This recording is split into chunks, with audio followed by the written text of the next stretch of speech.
Oh, c'est toujours moi, hein, c'est le deuxième compte. Non, je plaisante.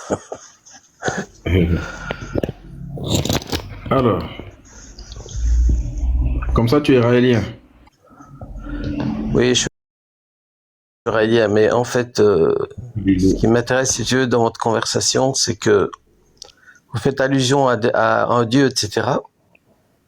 Et quand on lit les écrits, parce qu'en fait, ce qui se passe, c'est que entre la notion de Dieu qu'on avait au début de l'écrit et actuellement, en fait, on est en train de les religieux, enfin les gens, les croyants, sont en train de croire à un Dieu qui n'existe pas à l'origine.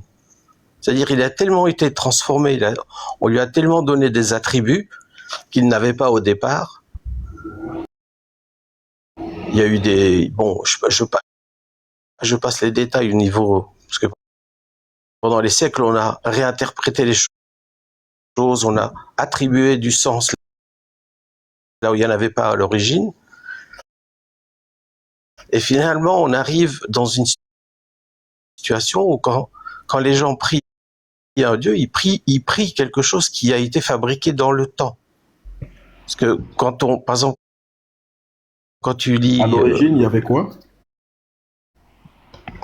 Quand tu lis la Genèse, tu vois que par exemple, Yahvé, c'est quelqu'un qui cherche Adam, tu vois, il le questionne, il doute, c'est un comportement plutôt humain, c'est pas un comportement d'un Dieu qui sait exactement où se trouve Adam. C'est normal, c'est une histoire qui a été fabriquée par des êtres humains. Non, c'est pas tout à fait vrai. Qu'est-ce qui prouve que c'est une histoire qui est vraie? Écoute, si tu prends par exemple l'Iliade de Homère, on raconte Troie, le cheval, etc. Pendant longtemps, on a cru que c'était une légende, que c'était un roman. Et puis, dans les années 1800, on finit par découvrir l'emplacement de Troie, de la ville de Troie. Et on se rend compte que finalement, l'Iliade, qui est romancée évidemment, on a ajouté... Voilà, c'est une aventure un peu comme on les voit aujourd'hui à la télé. C'est un roman, quoi, si tu veux. C'est une aventure romancée. Eh bien, on se rend compte que finalement, à l'origine, il y a eu un événement concret. Il y a eu quelque chose. Quel est l'événement concret qu'il y avait à l'origine du livre de la Genèse? En fait, déjà, quand tu prends les termes originaux de Dieu, il n'y a jamais été question du mot Dieu dedans. Où est-ce qu'on trouve les termes originaux de Dieu?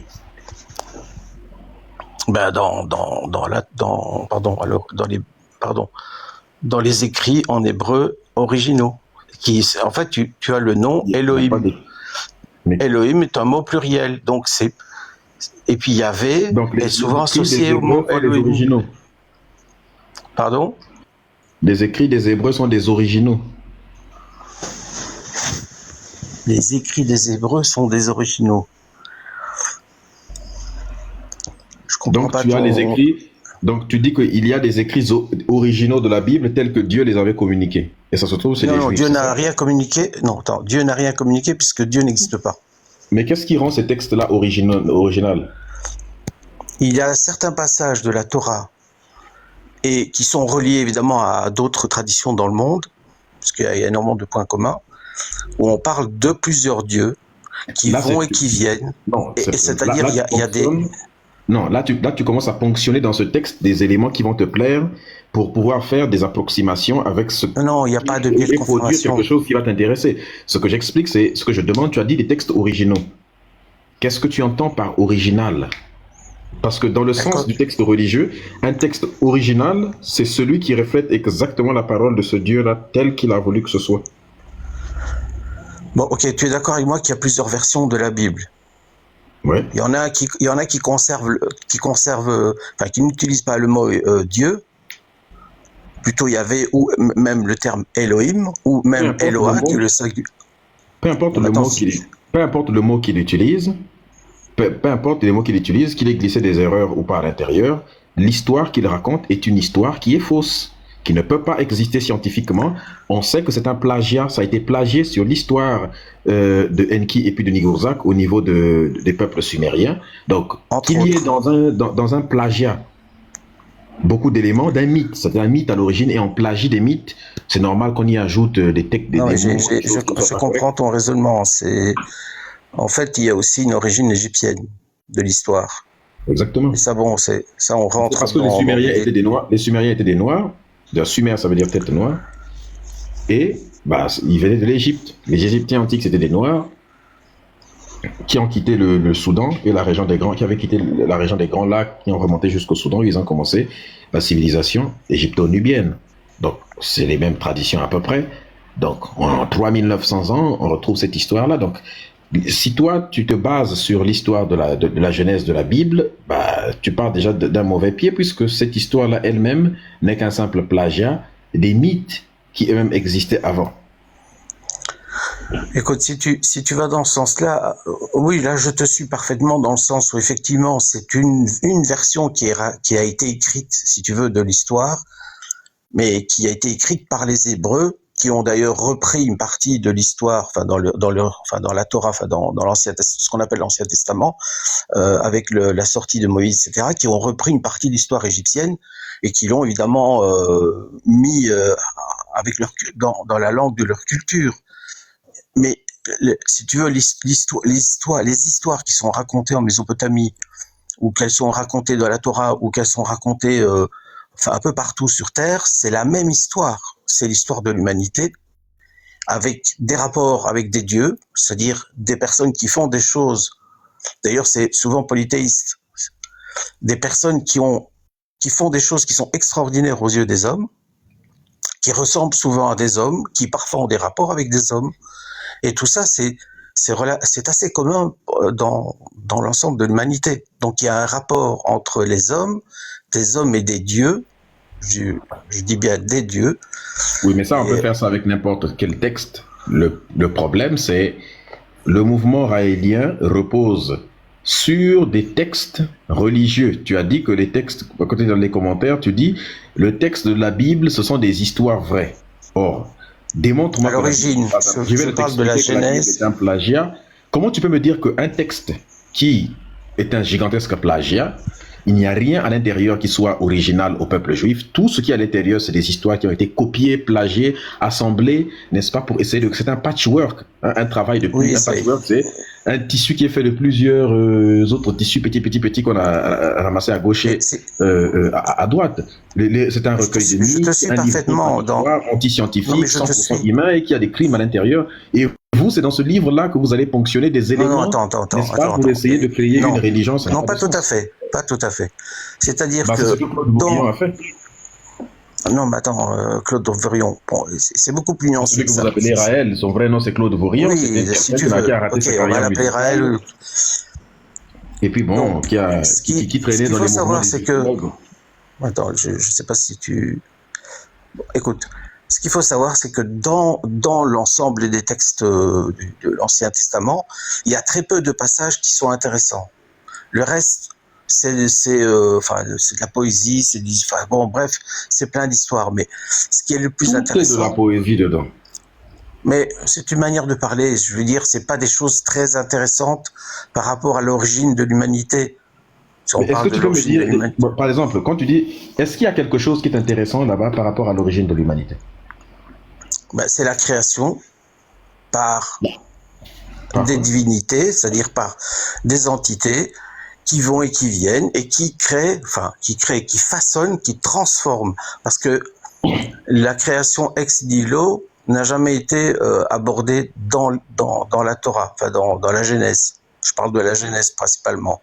La création elle n'a jamais été... Mais la création ex nihilo est elle-même un concept qui est déjà qui n'a pas déjà de sens. Oui, je suis d'accord avec toi. Parce ce que je veux dire, c'est que elle n'est pas, elle n'est pas indiquée réellement dans les,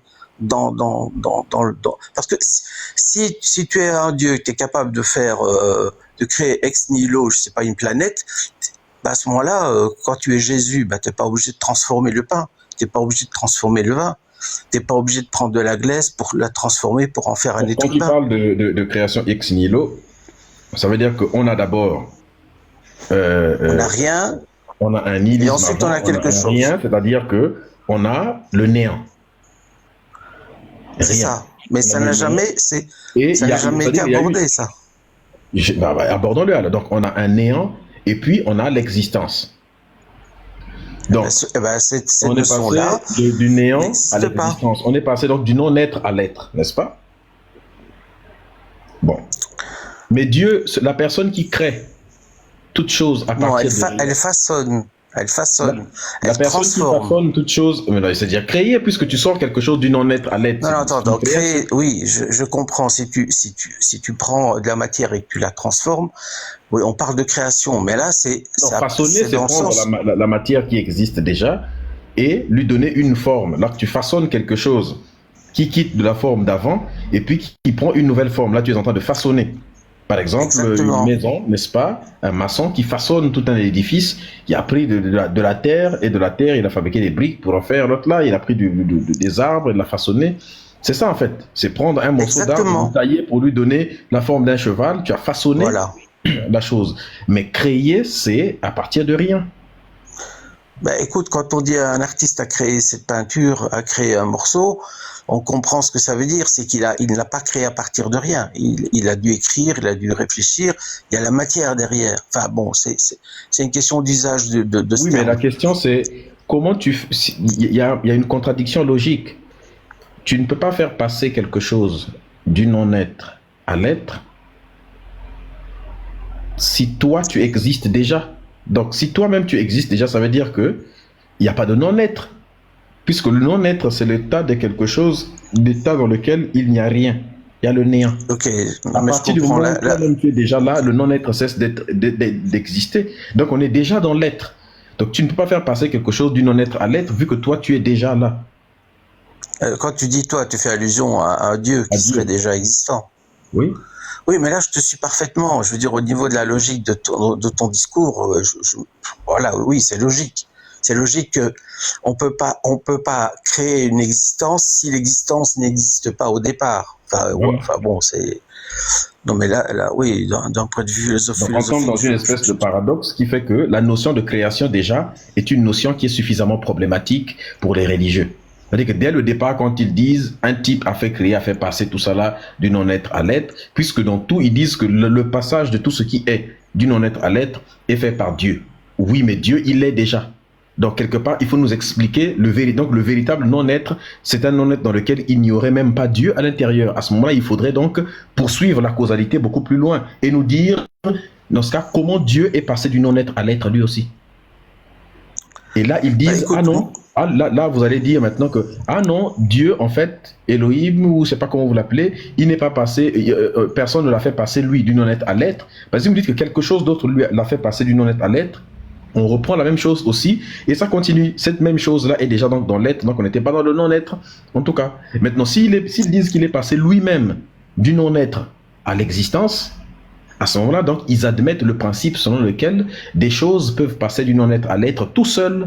Maintenant, si on admet le principe selon lequel certaines choses peuvent passer de la non-existence à l'existence tout seul, pourquoi, donc, ça veut dire qu'on peut l'appliquer aussi à la nature. Pourquoi ne pas accepter alors que la nature est passée du non-être tout seul? Pourquoi il faut absolument que... Pourquoi Dieu, lui, peut passer du non-être à l'être tout seul, mais pourquoi le Big Bang ne peut pas être apparu, ne peut pas être un passage du non-être à l'être tout seul? Pourquoi la nature ne serait pas... Voilà, tu vois un peu. Donc, la religion nage dans des contradictions d'ordre logique qui ne peuvent pas exister. Mais écoute, si tu t'adresses à un croyant, moi je te suis parfaitement. Mais tu es un croyant puisque tu crois aux Anunnaki. Non, je crois pas aux Anunnaki, il faut être précis. Mais tu crois aux extraterrestres, hein? Bah attends. Ta religion repose sur les extraterrestres. Tu peux pas ne pas croire aux extraterrestres si tu es raélien. Or, les extraterrestres, tu n'as pas de preuve de leur existence. Mais tu crois qu'un jour, ils vont venir, n'est-ce pas, chercher les êtres humains et autres. Donc, il n'y a pas de différence entre toi et les religieux. Bah écoute, vu comme ça, en fonction de la manière dont tu le décris, oui, on peut penser ça. Mais c'est pas ça qui se passe. Mais pourtant, c'est ça. Bon, tu crois ou pas aux extraterrestres? Je ne crois pas aux extraterrestres, je comprends que les extraterrestres existent. Et il y a des, il y a une infinité, il y a une infinité de civilisations dans l'univers, et la vie, elle se répand comme ça. Et quel est le rapport avec les civilisations qui existent et les extraterrestres? Ben, les extraterrestres, c'est pas une entité comme ça hasardeuse. Ce sont des civilisations comme la nôtre qui, à un moment donné, elles sont suffisamment évoluées pour se déplacer de système solaire en système solaire, tout simplement. C'est des formes biologiques intelligentes. On n'a aucune preuve d'un voyage entre système solaire et système solaire. Bah, écoute, tu sais, si on avait une de voyager d'un. Oui, je connais les calculs, etc. Tu connais les ordres de grandeur qu'il y a pour quitter un système solaire d'un autre, mais. Oui, je sais. Le système solaire le plus proche de nous, le système de Andromède, est à des années-lumière, mais on ne pourra jamais arriver là-bas. Oui, c'est la version des scientifiques aujourd'hui, telle qu'ils le comprennent avec les données actuelles. Et vous avez des preuves de ça? Que les extraterrestres ont réussi ce voyage-là? Mais est-ce que je pense que si tu te penches sur le phénomène OVNI en général, et que tu vois un petit peu toute la littérature qu'il y a, bon, évidemment, il y a à boire et à manger dedans, mais si les comment dire, les services de renseignement du monde ouvrent des dossiers là-dessus, c'est pas parce qu'il n'y a rien, c'est justement parce qu'il y a quelque chose.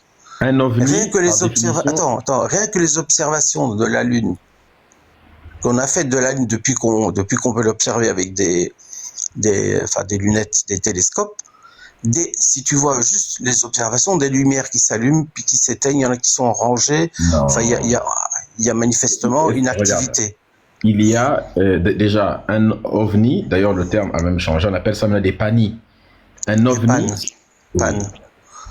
OVNI, c'est objet volant non identifié. Voilà. Donc, à chaque fois que l'on trouve les objets qui volent et qu'on n'a pas identifiés, il y en a plein. Et il y a souvent une erreur qui est commise. C'est que quand on parle d'objet volant, déjà le mot objet volant, c'était pas déjà correct.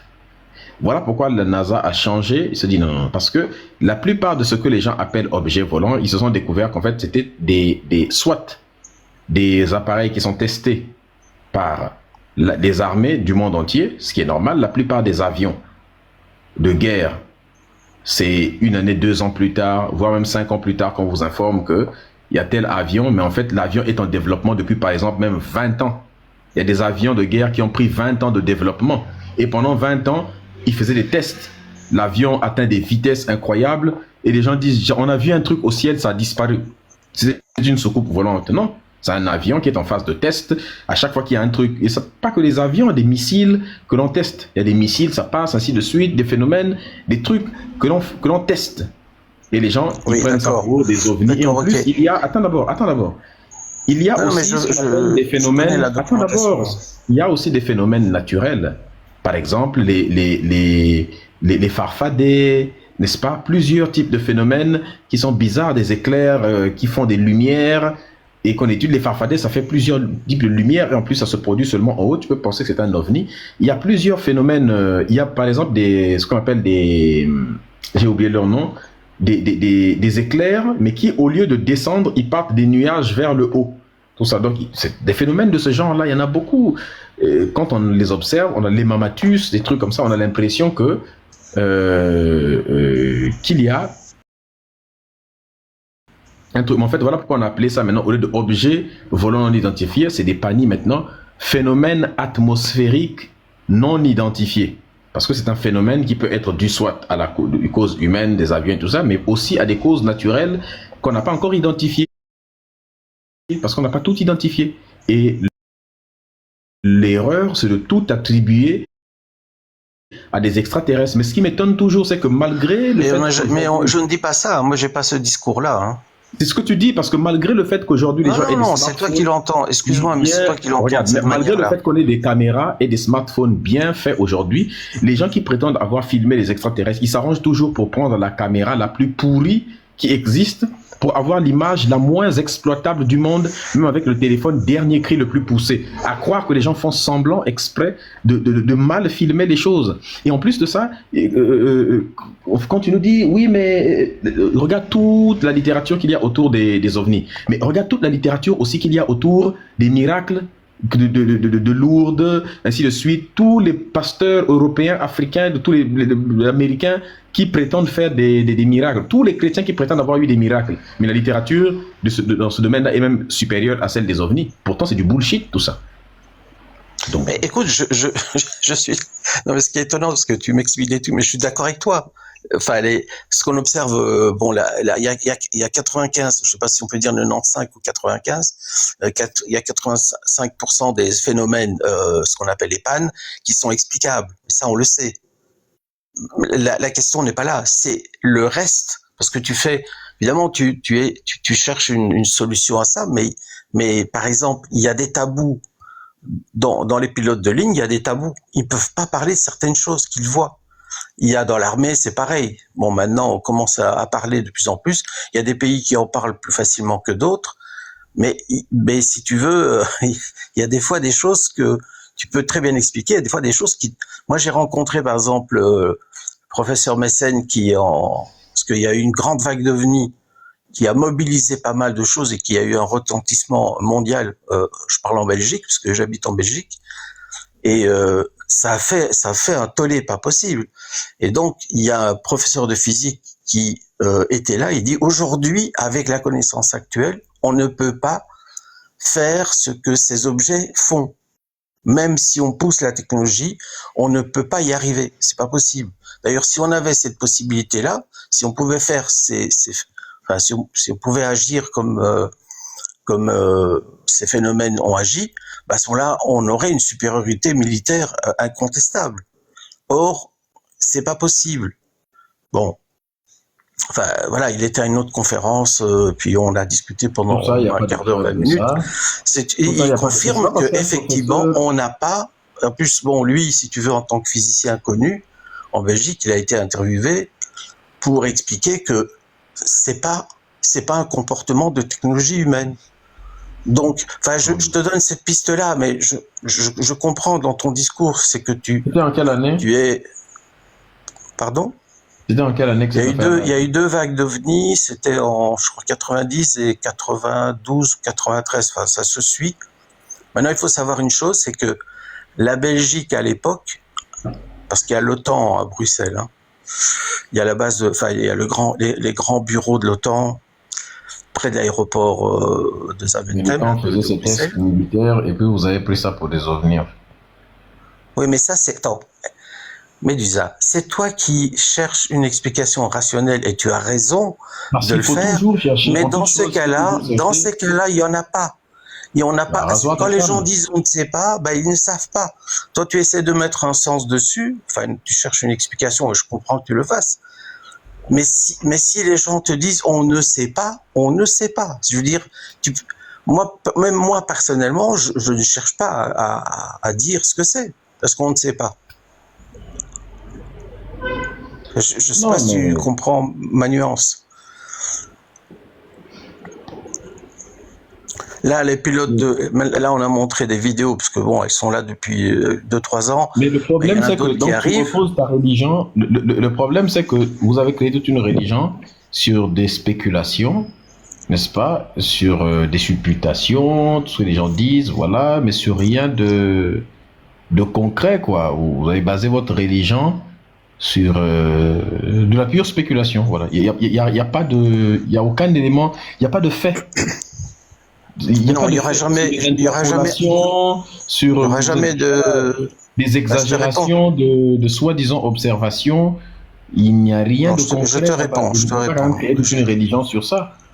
Non, je te réponds. Le terme religion, finalement, il s'adapte pas à nous. C'est en comparaison, évidemment, avec la culture générale, puisqu'on fait aussi allusion aux prophètes, etc. Dans le sens où ce sont des personnes qui ont eu des missions envoyées par nos créateurs, les humains qui nous ont créés et qui ont créé toute la vie sur la Terre. Et oui, parce que j'avais oublié. Dans votre religion, vous considérez que nous avons été créés en laboratoire par des extraterrestres. Oui. C'est ce que racontent toutes les légendes. Et qu'est-ce que vous faites des hominidés? Les hominidés, c'est-à-dire? Les ossements des hominidés qu'on a trouvés, l'Homo sapiens, l'Homo erectus, l'homme de Néandertal, Homo habilis, Homo ainsi de suite, homosexuel. Alors, il y a ces deux possibilités. Soit ce sont des essais que les élus ont fait durant la création. Et puis bon, voilà, ils ont fait des tas d'espèces. Et puis parmi ces espèces, ils en ont fait des plus ou moins évolués, plus ou moins autonomes. Et puis un jour, ils ont décidé de créer un être humain à leur image, indépendant, autonome, libre. Voilà. Sauf que la science ne ment pas. Les datations montrent que les ossements de Toumaï, c'est 7 millions d'années. Donc non, mais je te parle pas de ces ossements-là. Là il y a 7 millions d'années. Qui ça? Les Anunnaki, ils étaient là, Toumaï. Les ossements de Toumaï, c'est à 7 millions d'années. Est-ce que les Anunnaki, si tu veux, c'est une... Enfin, c'est moi qui le dis, hein, il n'y a rien d'officiel. Les Anunnaki, c'est une version... parce qu'on parle de gens qui se disputent le pouvoir, etc., qui utilisent les êtres humains à des fins d'esclaves, en manipulant, enfin bref. Mais tout ça, au niveau de notre connaissance actuelle, ça ne tient pas debout. Donc ça veut dire qu'en fait, c'est une déformation d'une réalité sur laquelle on a greffé un certain nombre de choses, comme on l'a fait dans beaucoup de récits. Donc durant les siècles. Donc si je comprends bien, il y a 7 millions d'années, hein, donc pour résumer, il y a 7 millions d'années, les extraterrestres sont venus nous créer en commençant par... Non, il y a pas... Non, c'est pas 7 millions d'années, c'est 25 000 ans. Quoi? Il y a 25 000 ans, les Elohim ont il y a 25 000 ans, bah oui, sinon je dirais 250 ou 250 millions. Ça arrangerait tout le monde. Comment alors tu expliques les éléments qu'on a retrouvés en Afrique du Sud qui ont été datés de 40 000 à 50 000 ans? Par exemple, l'os de Bongo, ces choses-là. Donc, tes dieux sont venus nous créer il y a 25 000 ans, sauf que moi, mes ancêtres en Afrique existent depuis 40 à 50 000 ans. On explique ça comment? Tes ancêtres, ils ont été créés par l'équipe qui était en Afrique. Et le premier être humain, les premiers êtres humains étaient venus à 25 000 ans. Ou bien l'équipe. Il y a 12 000 ans. Il y a 12 000 ans. Quoi?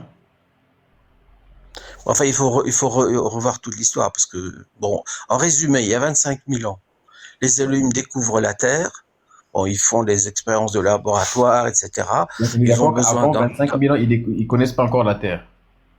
Non, il y a 25 000 ans, les Elohim découvrent la Terre qui est recouverte d'eau. Mais avant 25 000 ans, donc on est d'accord, il y a 25 000 ans. Avant 25 000 ans, la Terre... Attends, tu poses des questions au fur et à mesure. La Terre... Non, regarde, c'est simplement de la logique. La Terre a déjà été... La Terre qui est multimillénaire, enfin elle est millionnaire, enfin elle est là beaucoup plus longtemps. La Terre a certainement déjà servi à d'autres créations. Mais qui a créé par qui? Création au laboratoire de la vie. C'est ça que j'essaie de mais préciser. Tu me dis que ceux qui nous ont créés en laboratoire, ils ont découvert la Terre seulement il y a 25 000 ans. Mais bon. Qui d'autre aurait pu... Il y a 25 000 ans, de chez eux, un peu comme nous, ce qu'on va faire bientôt, ils ont fait de l'exploration spatiale, ils ont fait des expériences génétiques de laboratoire, un peu comme nous on en fait. Il y a eu des accidents là-bas, et on leur dit, écoutez, évitez de faire ça. Et donc, comme ils ont découvert la Terre et quelques autres planètes sur lesquelles ils ont aussi créé la vie, bien ils ont terraformé la Terre. Ils ont fait émerger un continent, ils se sont installés dessus, voilà, et puis ils ont commencé à essayer de comprendre la vie, et ils ont créé tout ce qu'on connaît. C'est pour ça qu'il y a des couleurs, c'est pour ça qu'il y a aussi des artistes qui sont venus participer à ça. Et leur maîtrise de la génétique, de l'ADN, est tellement fine, c'est tellement développé, ils ont pu créer même l'écologie. Enfin, bref, quand tu as rien que nous, si on a une centaine d'années à partir d'aujourd'hui, on ne sait pas ce qu'on fera. On ne sait même pas ce qu'on aura comme possibilité technologique. Alors imagine-toi des gens qui ont 4-5 000 ans d'avance, ce qu'ils seraient capables de faire. Mais il y a un problème de logique. La Terre a été découverte il y a 25 000 ans. Il y a la Terre, il y a 25 000 ans. Si tu veux, si la Terre a été découverte il y a 25 000 ans, donc ça veut dire que l'humain a été créé après la découverte de la Terre, vrai ou faux? Il a été créé à peu près il y a 666 générations. Il y a 13 000 ans à peu près. Donc, voilà. Donc, l'humain a été créé il y a 13 000 ans, n'est-ce pas? La version définitive de l'être humain, c'est à peu près 13 000 ans. D'accord. Donc, les humains qui ont inventé les mathématiques il y a 20 000 ans au Congo, dont on a retrouvé les vestiges tels que l'os d'Ishango, qui portent les premières traces des nombres premiers qui ont été rangés. Ceux-là, comment ils ont fait pour créer les mathématiques il y a 20 000 ans alors que la version complète de l'humain n'a été créée qu'il y a 13 000 ans? Mais on a des problèmes de datation, c'est tout. Donc, vous devez encore peaufiner un peu vos datations parce que... Non, il n'y a pas à les peaufiner. Si tu veux, les datations... le problème avec les datations, si tu veux, c'est qu'on imagine que les choses sont homogènes et invariables.